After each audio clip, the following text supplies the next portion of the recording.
Então, ele tem um histórico longo, esse processo de pensar sobre esse assunto da atualização e supressão de vegetação nativa. Apareceu como uma demanda de servidores do IBAMA e do INEMA, lá na Bahia. Passou por algumas fases, né? Teve uma formulação inicial de uma proposta, que foi apresentada para o órgão estadual, não foi utilizada, voltou a ter uma demanda do órgão estadual e foi gerada uma outra proposta.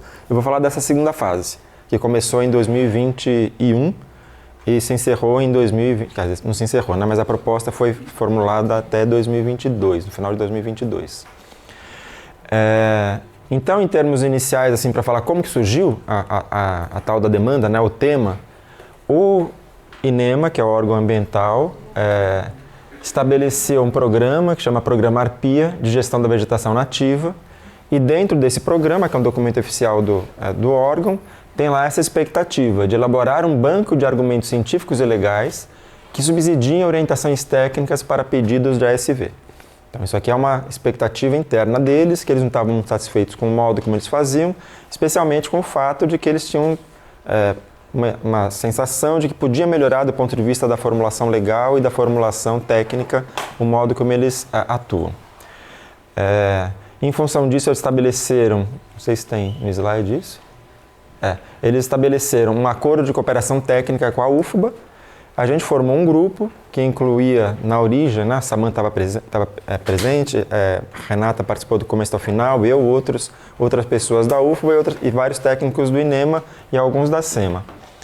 E esse acordo procurava, ao longo desse primeiro ano, esse projeto de trabalho, ao longo do primeiro ano, estabelecer uma proposta que era justamente no período que ia mudar de governo, né? Então eles queriam um resultado para implementar logo antes da mudança de governo. Isso foi o que foi apresentado para a gente. Então, o que eles tinham pedido inicialmente foi isso. A gente começou o trabalho de discussão entre os técnicos e o pessoal da universidade, e a própria pergunta inicial deles, o objetivo inicial deles, em função desse diálogo, se modificou, que é uma coisa que a gente tem falado o tempo inteiro aqui, né? Você tem um tema inicial, eventualmente está uma pergunta formalmente inicial, mas que aí quando você começa a conversar com os outros setores, você começa a ver essa pergunta a partir de diversas perspectivas e acaba evoluindo para uma pergunta diferente. Então, o processo levou a evolução para essa questão aqui. Estabelecer critérios para análise da viabilidade ambiental da supressão de vegetação nativa. Então, restringiu mais em relação a isso, né? Olhar a análise de viabilidade ambiental, porque isso é uma demanda legal do Estado. Lá fala que para o técnico poder autorizar, ele tem que fazer uma avaliação da viabilidade ambiental da supressão. E aí, como esse tema aqui é um tema que teria proximidade maior com a ecologia e o grupo de pesquisadores envolvidos no assunto eram ecólogos, a gente fixou desse modo, porque isso aqui a gente conseguiria avançar, ou dar uma contribuição junto com o pessoal do técnico, né? E por que se esperava fazer isso aqui? Né? Do ponto de vista lá do pessoal técnico, que eles gostariam de emitir um parecer técnico qualificado, mais qualificado do que eles achavam que eles faziam no momento, e se definiu o qualificado como isso aqui, embasado em melhor conhecimento científico e de acordo com a legislação e normas legais vigentes. Então foi esse o ponto, não de partida, o ponto de partida foi aquele, mas esse aqui foi um primeiro ponto de chegada, né? Definir com mais clareza exatamente o que a gente quer fazer e por que a gente quer fazer isso. Então, a gente se queria estabelecer critérios para análise da ASV, e quais as falas que apareceram entre os técnicos sobre por que isso é importante? Várias dessas, né? Não há um protocolo padronizado. Então, você tem vários técnicos fazendo, inclusive vários lugares da Bahia fazendo, e eventualmente eles não fazem com base num padrão único. Isso pode gerar insegurança para o próprio técnico, né? Insegurança de vários tipos, né? E ao mesmo tempo pode gerar uma insegurança para o próprio órgão de não ter um padrão geral. Então, isso é uma das coisas que eles levantaram. Não tem clareza sobre o significado do que seja viabilidade ambiental e sobre a operacionalização, caso você tenha um significado para isso. E temos dúvidas sobre como avaliar. Então, que note que aqui tem uma coisa parecida com o que Samantha falou, né? Tem aqui uma lacuna, que é uma lacuna conceitual, e tem uma lacuna normativa também. Então, o objetivo era fazer uma proposta, que fosse uma proposta no formato utilizável pelo órgão, que no final acabou sendo uma proposta de instrução normativa, que incorporasse conhecimento legal e científico para interpretar o que é aquela tal daquela viabilidade ambiental. De um modo também bastante semelhante ao lado de Samantha, viabilidade ambiental da supressão, a gente teve que interpretar inicialmente. Como foi interpretado? Bom, garantir a viabilidade ambiental da supressão de vegetação significa manter as condições necessárias para a persistência lá do que está na Constituição, que é o meio ambiente capaz de garantir a todos qualidade de vida nas presentes e nas futuras gerações, que é aquilo que Samantha falou agora. Então, foi interpretado desse modo para avançar na operacionalização. E então, nessa frase aqui, tem algumas características importantes que a gente tem que pensar o que significam, né? Então, meio ambiente capaz de garantir a todos. Todos quem? Então, a interpretação lá da jurídica sobre o todos, lá da Constituição, para esse item, é que o todos inclui as pessoas, mas também inclui as outras espécies, né? Então, o meio ambiente ecologicamente equilibrado para todos. Inclui a biodiversidade, inclui as pessoas. O outro item é qualidade de vida. Qualidade de vida para as presentes e futuras gerações. Focando aqui nas pessoas, ela é derivada do ponto de vista lá da supressão, do que vai ser perdido quando há supressão, que são os serviços ecossistêmicos que são providos pela biodiversidade. Então, também na qualidade de vida para as pessoas, você tem um componente importante da biodiversidade. E nas presentes e futuras gerações, tem a ver com aquilo que Samantha falou, que você ter sistemas que consigam garantir a existência e qualidade de vida dos organismos, da biodiversidade e os humanos, não só agora, mas também no futuro, com as mesmas características de agora, com os mesmos serviços, com a mesma qualidade de vida. De acordo com a literatura científica, né, dos fatores que contribuem com a resiliência dos sistemas socioecológicos é a biodiversidade. Então, interessantemente, você tem biodiversidade importante para a tal da viabilidade ambiental, porque ela faz parte desses todos. Então, a biodiversidade é uma, não sei como que chama, destinatária do direito, não sei o que lá do direito, ela tem o direito de ter, como que é o nome? Oi? É tutelada? Não, ela tem o direito, eu tenho o direito de uma vida de boa qualidade, a biodiversidade também tem, então ela também é objeto do direito, sujeito do direito. Então, biodiversidade está aqui em todos. Biodiversidade aqui está na qualidade de vida, porque é via os serviços ecossistêmicos que a biodiversidade promove.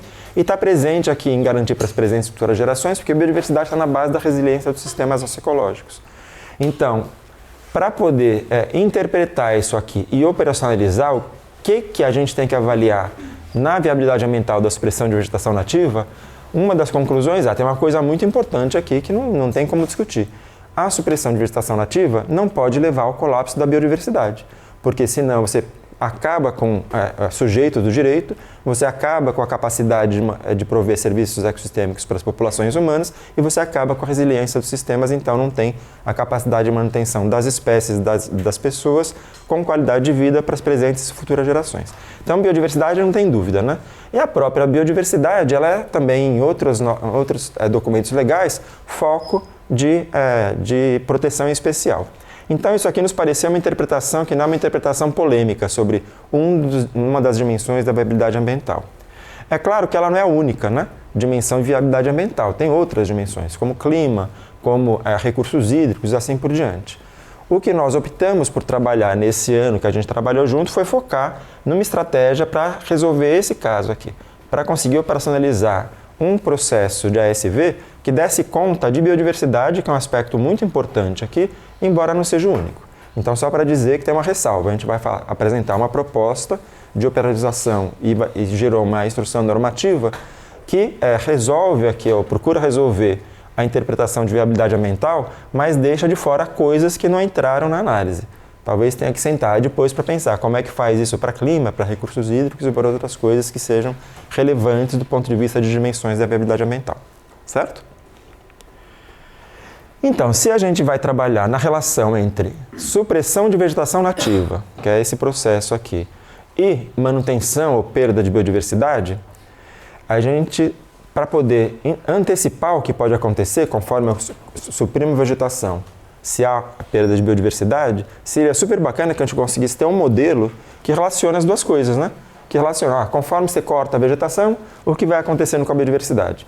É exatamente essa compreensão sobre como funciona o mundo que seria importante para tomar a decisão para saber se a supressão é viável ou não viável do ponto de vista ambiental. Se a supressão levar à perda da biodiversidade, ao colapso da biodiversidade, ela não é viável. Se a supressão não levar à perda de biodiversidade, ela é viável. Então a questão é como é que quantidade de vegetação nativa se relaciona com biodiversidade. E muitas vezes você tem essa pergunta aqui e não tem uma resposta. Nesse caso em particular tem uma resposta muito boa, quando eu vou procurar mostrar aqui para vocês, né? Então, já há muito tempo se tem uma boa quantidade de estudos e avaliações sobre como que a quantidade de vegetação numa mesma paisagem, eu tenho bastante vegetação verdinha, com pouca área cortada. Depois eu vou cortando mais, vai reduzindo o verdinho, até que eu tenho bem pouquinho verdinho e muito vermelho, né? Então isso aqui é a mesma paisagem ao longo do tempo sofrendo supressão de vegetação. Tem muito conhecimento que vem da ecologia de paisagens que já indica coisas importantes que acontecem com a própria geometria da paisagem, conforme você vai suprimindo vegetação, e como que essa alteração da geometria da paisagem afeta a biodiversidade.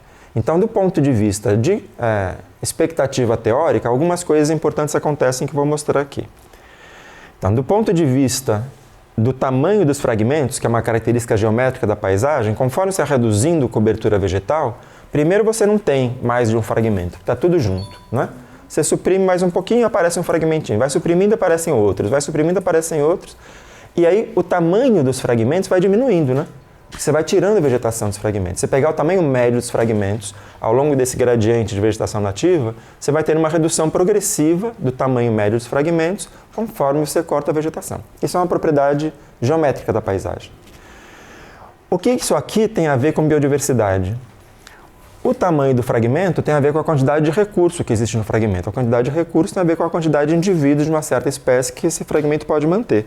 Então, conforme vai reduzindo o tamanho médio dos fragmentos, vai diminuindo o número de indivíduos que é capaz de ficar no fragmento. E conforme reduz o número de indivíduos numa certa população, aumenta a taxa a probabilidade de extinção.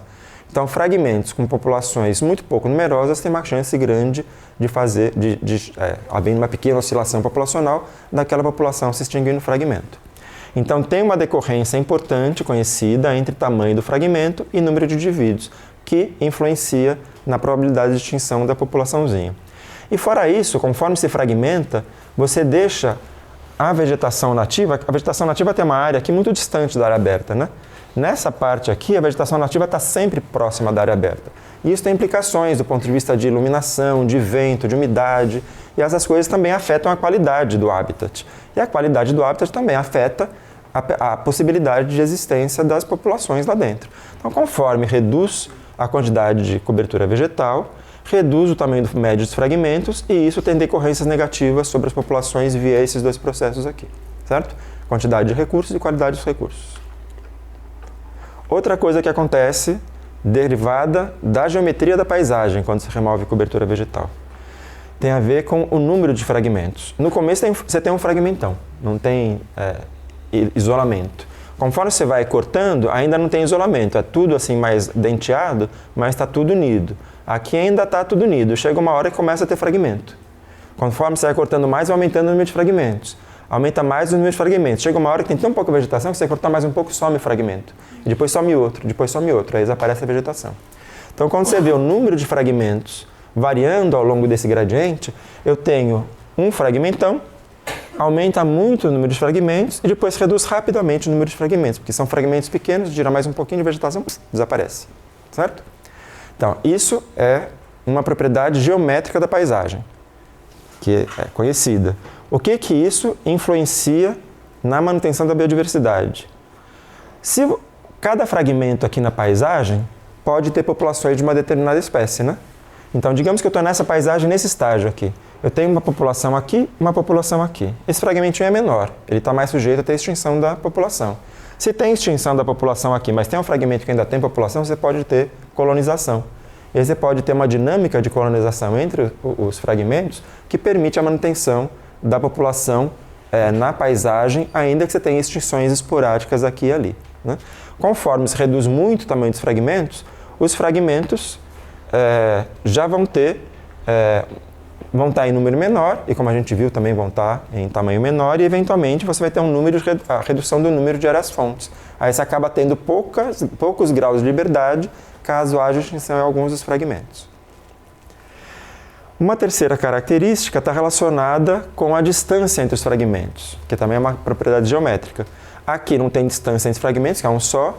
aqui também, conforme vai aumentando a fragmentação, conforme vai formando fragmentos, você tem distância agora entre os fragmentos, conforme você vai tirando vegetação, a distância vai aumentando, e quando chegar naquela fase que os fragmentos começam a desaparecer, se eu tenho 3 fragmentos aqui em sequência, se some o fragmento do meio, aumenta um monte a distância entre eles, né? Então, por isso que você tem um aumento aqui exponencial da distância entre fragmentos numa certa faixa desse gradiente. O que a distância média em fragmentos influencia na permanência das populações? Aquele processo de recolonização depende de um indivíduo ou dos indivíduos saírem de um fragmento, irem para o outro e passarem pela área vermelha, que pode ser uma área pouco adequada para a presença e mesmo para o deslocamento dos organismos.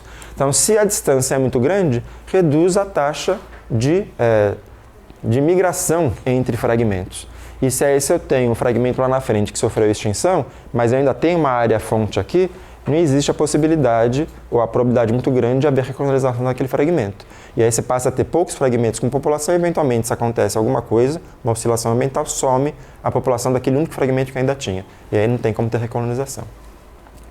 Então, tem 3 características da geometria da paisagem que afetam diretamente a probabilidade de manutenção das populações. E se a gente olhar aqui, tem uma faixa que é uma faixa que você já sabe que tem uma encrenca grande aqui. Porque é uma faixa na qual você já tem fragmentos pequenos, né? Essa faixa aqui, os fragmentos são pequenos, estão diminuindo ainda mais de tamanho, então já está numa faixa ruim em termos de tamanho. É uma faixa que está reduzindo o número de fragmentos e uma faixa que está aumentando loucamente a quantidade, a distância entre eles. Então, mesmo antes de ir lá para o campo medir qualquer coisa, eu já tenho uma expectativa teórica que, quando a cobertura vegetal chega num certo valor, a probabilidade de ter extinção de espécies na paisagem deve ser muito alta, né? E quando você faz essas análises através de modelagem de paisagens, computador e assim por diante, saem alguns números de quando deve ser, a partir de quanto de remoção da vegetação, você espera ter um colapso de uma população, né? O desaparecimento de uma população no fragmento. Isso aqui deve acontecer mais ou menos entre 40% e 30% de cobertura vegetal. Expectativa teórica, certo? Então, se eu pensar agora nisso, nesse gradiente de redução de cobertura vegetal, pensando daquela faixa que é a faixa em que desanda o bafom, né? E aqui, no número de indivíduos de uma espécie dependente do hábito, daquela espécie que depende do verdinho para sobreviver, o que a gente acaba esperando é que, conforme a gente vai chegando perto aqui dessa faixa, não vai tendo muita mudança, mas quando chega nessa faixa, todas as caracterizações aumentam de um modo muito importante ao mesmo tempo. Então, você está lá autorizando a supressão. Vamos autorizar um pouquinho, autoriza um pouquinho aqui. Acontece alguma coisa no número de indivíduos da população? Não acontece, porque o fragmento é grande, não tem distância, tem uma quantidade grande de fragmentos, assim por diante. Aí, autoriza mais um pouquinho. Acontece alguma coisa com o número de indivíduos? Não acontece, porque ainda tem as populações lá nos fragmentos, elas conseguem passar de um fragmento para outro. Se tem extinção no fragmento, depois tem colonização. Autoriza mais a mesma quantidadezinha, um pouquinho mais a mais, né? 1 hectare, 2 hectares, 3 hectares. Não tem um impacto muito grande. Se autoriza mais um pouquinho, aí acabou. Tem um colapso da biodiversidade. Porque justamente você passou para a situação em que os fragmentos são distantes, são pequenos, são de baixa qualidade, são pouco numerosos e a probabilidade de extinção daquela espécie é muito grande. Então a espécie, né, deve desaparecer. Agora, nessa paisagem não tem só uma espécie que depende da floresta ou do habitat, né? Tem uma porção de espécies. E se essas espécies todas dependem da vegetação nativa, o que deve acontecer é que, como esse processo está acontecendo para todas elas, de algum modo, naquela faixa devem sofrer e devem aumentar a chance da sua extinção. Então, se eu pego de espécies e passo para a tal da biodiversidade, que é o que nos interessa, que é uma medida do conjunto das espécies, a biodiversidade deve sofrer um colapso nessa faixa de redução de cobertura vegetal. Por enquanto, expectativa teórica. Certo? Então já dá para ficar com, né, dar um arrepio de falar, putz, eu não posso autorizar supressão de vegetação. Para além disso, caso eu queira que a supressão tenha viabilidade ambiental. Se a viabilidade ambiental demanda a manutenção da biodiversidade, se eu autorizo para além dali, há uma grande chance de ter um colapso da biodiversidade. Portanto, não teria viabilidade. Então já começa a dar um norte, né? Porque como que se poderia usar indicadores relativamente simples de mensuração lá do mundo sobre o que está acontecendo na paisagem, que seria essas imagens, por exemplo, de quanto tem de vegetação, para poder tomar uma decisão. Agora, acontece de fato isso na natureza? Então isso aqui é uma revisão recente de uma montoeira de estudos que foram feitos no mundo inteiro sobre a relação entre cobertura vegetal e biodiversidade. E aí foi feito um estudo de revisão, então os autores pegaram artigos, que são artigos que avaliam exatamente isso, né, a relação entre a porcentagem de cobertura vegetal na paisagem e número de espécies e biodiversidade, número de espécies e outras medidas sobre biodiversidade. E aí, uma coisa interessante é que o número de estudos que tem nas regiões está nessas bolotas aqui, né? O tamanho da bolota é proporcional ao número de estudos. Então, a região que mais tem estudos é aqui na América do Sul, em grande parte no Brasil, em grande parte na Mata Atlântica, né? Mas é a região que mais tem estudos. E esse grafiquinho aqui mostra qual que é a porcentagem de vegetação nativa em que foi detectado o tal do limiar de extinção, né? Qual que é a porcentagem de supressão para além da qual você tem um colapso da biodiversidade. E a largura da figura mostra qual que é a quantidade de evidência que existe para uma certa porcentagem. Essa faixa mais larga aqui está no 30%, essa outra faixa aqui está no 40%. Essa aqui é o centro, né, uma espécie de medida central desse conjunto de dados.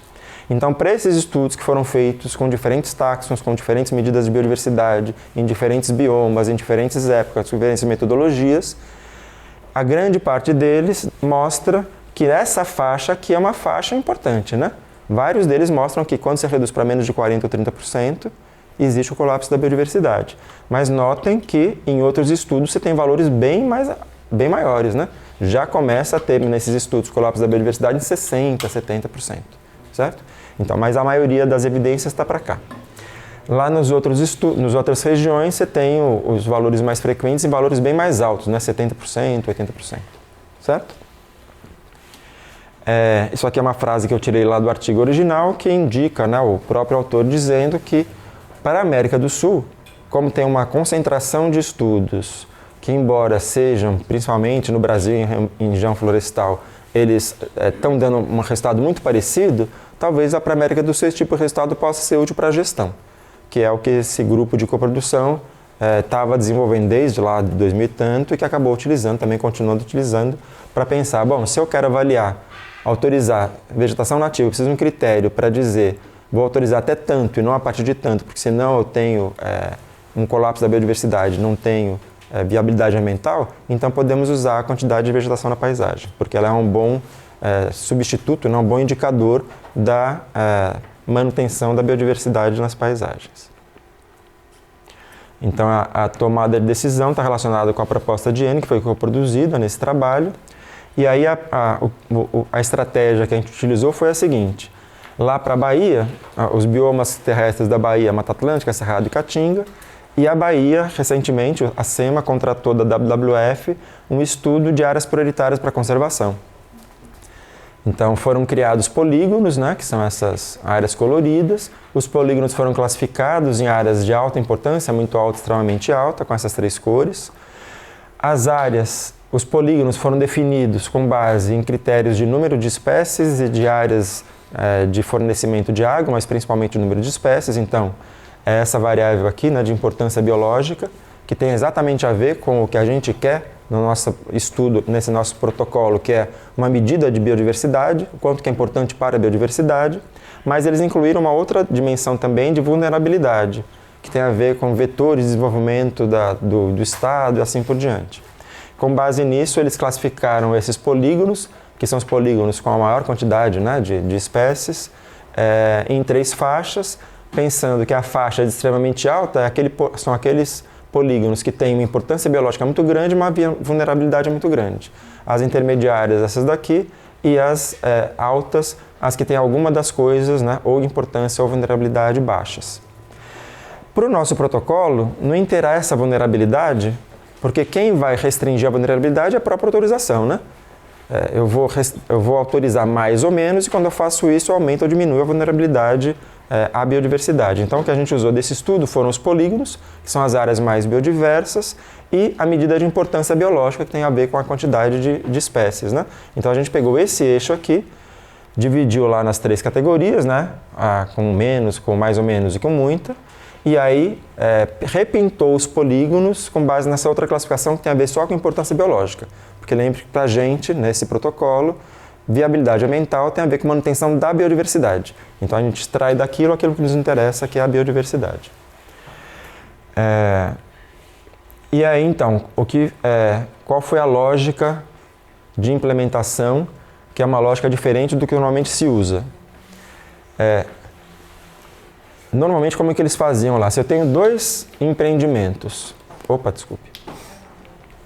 Se eu tenho dois empreendimentos exatamente dessa forma, e exatamente com essa quantidade de vegetação dentro, que é o verdinho, numa região, ou noutra região, ou noutra região, ou noutra região, eu deveria autorizar do mesmo jeito, porque é exatamente a mesma situação. Esse é o modo como se faz. Qual que é o nosso argumento aqui? A manutenção das espécies dentro dessa propriedade não depende só do que tem dentro dessa propriedade, depende do contexto, que tem a ver com aqueles processos de paisagem que a gente acabou de falar. Então não dá para avaliar só com base no que tem dentro do empreendimento. Para poder, de fato, garantir manutenção da biodiversidade, você tem que garantir os processos que mantêm a biodiversidade, que estão operando numa escala diferente da escala do empreendimento. O que é um nó do ponto de vista da gestão, porque você está dando autorização para esse só. Então, qual foi a estratégia? Se eu tenho esse empreendimento aqui, ele tem muita vegetação, mas ele está numa paisagem que não tem tanta vegetação assim. Se você autoriza muita supressão, eventualmente você passa dessa paisagem numa situação que ela ainda consegue manter biodiversidade para aquela outra situação em que ela não consegue mais manter biodiversidade. Então, qual foi a estratégia para tentar lidar com isso e, ao mesmo tempo, permitir uma análise objetiva e uma possibilidade de argumentar que esse é um bom jeito de fazer? A gente pegou aqueles polígonos de áreas de alta importância, muito alta, extremamente alta importância, repintados com base nesse critério só baseado em biodiversidade, e sobrepôs ele com um mapa das microbacias da Bahia, que tem um certo tamanho, entre 50 e 150 mil hectares, que é o tamanho que, num chute mais ou menos educado, seria um tamanho razoável para imaginar que acontecem esses processos metapopulacionais de sobrevivência e extinção das populações nas paisagens para organismos de um certo tipo, aves, pequenos mamíferos, árvores e assim por diante. Então é claro que esse é um negócio que é meio aproximado, mas é um chute educado, né? Não é alguma coisa que é totalmente out of the blue, né? Então a gente dividiu a Bahia nessas unidades geográficas, que são microbacias, então tem um significado de gestão e também funcional, né? E viu-se cada subbacia sobrepõe com algum daqueles polígonos de áreas prioritárias. E pintou de novo agora um mapa, pintando as subbacias em função da sua sobreposição com os critérios de importância para a biodiversidade. Então, se a bacia sobrepõe com uma área de extremamente alta importância, pintou de uma cor. Se é de alta importância, pintou de outra. Se é de muito alta importância, pintou de outra. E se não tem sobreposição com áreas de especialmente importância para a biodiversidade, pintou de outra. Então, são 4 cores diferentes aqui no mapa, certo? E aí, então, lá junto, né, os pesquisadores e os técnicos foram tentar avaliar qual que seria uma proposta razoável para fazer para o órgão do ponto de vista de traduzir essas cores das bacias em decisões no processo de autorização de suspensão de vegetação nativa, levando em conta os custos de autorizar do ponto de vista da probabilidade de você chegar próximo do limiar de extinção. Então, qual que é a lógica? Se a área é de muita importância para a biodiversidade, se você não for bastante criterioso, você pode ter uma perda muito maior. Se a área não tem tanta importância para a biodiversidade, você pode ter um pouco mais de flexibilidade para autorização. Então, uma sugestão que a gente fez lá para o órgão foi essa aqui. Se a área está fora do polígono, dos polígonos de importância especial para a biodiversidade, ela não é especialmente importante para a biodiversidade, mas a biodiversidade é o que garante os serviços ecossistêmicos e garante a resiliência e ela é sujeita do direito. Então, a gente viu que para menos de 30% tem colapso da biodiversidade. Então, menos de 30% não rola, né? Porque com menos de 30% não tem viabilidade ambiental supressão. Porque com menos de 30% colapsou a biodiversidade. E se aquele argumento lá de que tem que manter viabilidade ambiental, que já é um acordo social, porque já está na legislação, tem que ser cumprido, esse negócio aqui não pode acontecer. Então, manter pelo menos 30% em todas as propriedades que estão em quaisquer bacias.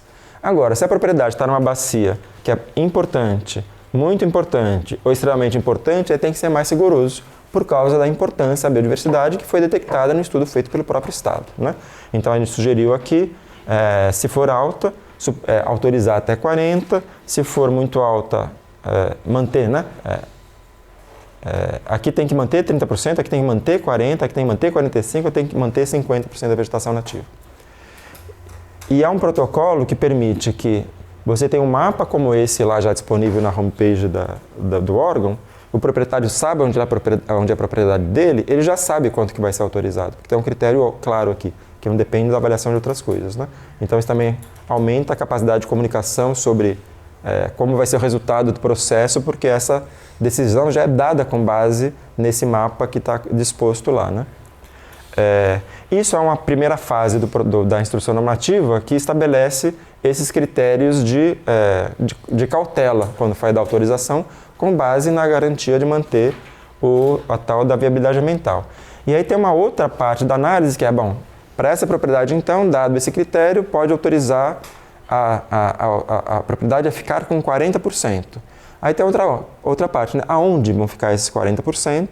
E aí tem lá, eu não vou entrar em detalhes, mas a gente elencou aqui um conjunto de critérios, que são critérios que vêm do conhecimento derivado da área da ecologia de paisagens, que são diretrizes, né? Para que o proprietário faça uma proposta de onde vai ficar, seguindo essas diretrizes numa certa ordem de prioridade, para que então o técnico ambiental possa ler a proposta e avaliar também com base nesses critérios. E é isso. Isso aqui eu não vou falar não. Então tá. Obrigado.